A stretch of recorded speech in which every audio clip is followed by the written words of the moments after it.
So we're coming to the gods. Who wants to take this? Yeah, you know what? I'll take this one because I'm doing the most of their temples and whatnot.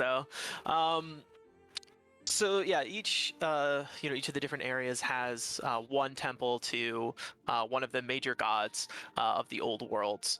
They were these beautiful ornate structures. They're some of the biggest structures actually that you'll find in the game. Um, and were made for people to be able to come and worship and commune with the gods and receive their blessings and give offerings.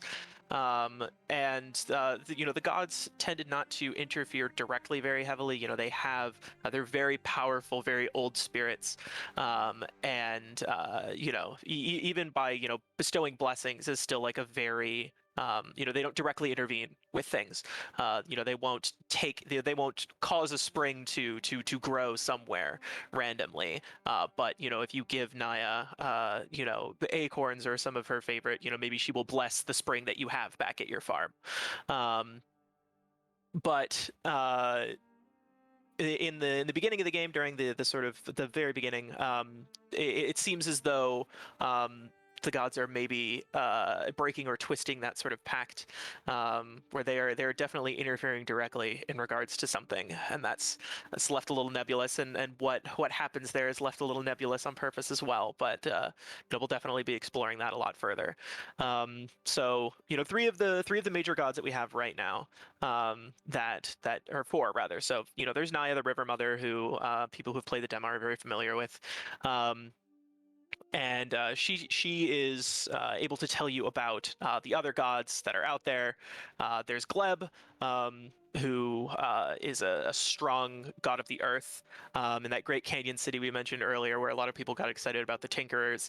Gleb is sort of their patron of crafts, and not so much like yes, arts and crafts, but also people who make practical things as well. So construction and crafting and whatnot.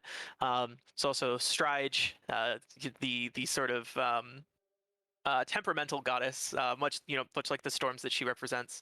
Um, she used to live out on the Great Sea, and sailors and other seafaring workers would respect and revere her, for safe passage across the ocean, which was a very dangerous place.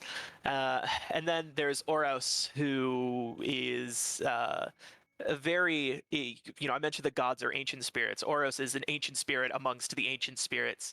It's been around for so long that the time itself, his own domain, has sort of not lost meaning, but become a little bit more nebulous, and so lived a very secluded sort of life. Time impacts everyone on the daily, but a blessing of time is a little bit harder to define directly. So was really more prayed to and revered by those searching for answers to age-old ancient questions. Wow, these statues are cool. Really, really cool. Was there any thought behind the design of these in relation to what they are meant to reflect, maybe?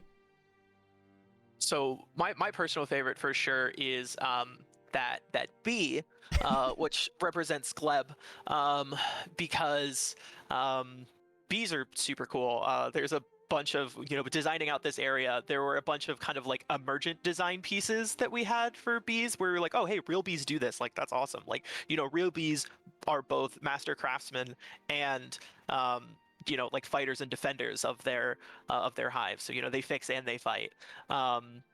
Bees also are completely consensual in their husbandry. If bees don't like the hive that's constructed for them, they leave. Like they'll just go. And they prefer human-made structures, and they prefer to live symbiotically with humans if they're well taken care of. So that tuned into a lot of the messages and pieces that we really wanted to play forward with this game. And just to tap lightly on the other ones before I turn off to whoever else, but Naya as a tiger, and a sort of like river sort of goddess, this kind of powerful protector, but also has everyone likes cats to some degree, and if you've ever seen big cats interact with people that they're close to, they really are literally big house cats, but can be really dangerous if not used correctly or not cared for and respected. And then Arx is that eagle there, the storm, or sorry, Strige is the storm goddess. So the sort of eagle with multiple wings, very indicative of that wind. Eagles are also fisher birds, so being over the water as well is another kind of tie-in. And then Oros to Ouroboros is not a long connection to really make, not a far jump in interpretation. Yeah. So, and again, that sort of serpent of time, constantly cyclical and repeating on itself. You can even see the circle sort of motif in that, the design of that statue.